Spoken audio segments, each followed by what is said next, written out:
எப்ப வேணாலும் எக்கால சத்தம் கேட்கிறதற்கு ரெடியாயிருங்கள். ஆனால் அந்த எக்கால சத்தம் எல்லார் காதுக்கும் கேட்காது. எவர்கள் ஆயத்தத்தோடு ஆமென் தீவட்டிகளை கொளுத்தி கொண்டு எண்ணெய் குறையாமல் அவருக்கென்று காத்திருக்கிறார்களோ அவர்களுக்கு மட்டும்தான் எக்கால சத்தம் கேட்கும். ஆமென். கேட்டு அவர்கள் எடுத்துக்கொள்ளப்படுவார்கள். ஆமென். இவ்வளவு நாம தேவனை ஆராதிச்சுட்டு நாம இதுவரை அவரை பார்த்தது கிடையாது.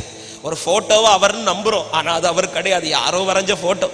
ஆமென். அவர் போட்டோல இருக்கிறத விட அழகா இருப்பார் என் ஆண்டவர். ஹல்லேலூயா. ஆமென். யாரும் இதுவரை இயேசுவை நம்ம பார்த்தது கிடையாது. பார்க்காமலே இவ்வளோ டேஸ்ட் பண்ணி நாம் ஆராதிக்கிறோமே, அவரை பார்த்துட்டோம்னா எவ்வளோ டேஸ்ட் பண்ணுவோம் தெரியுமா?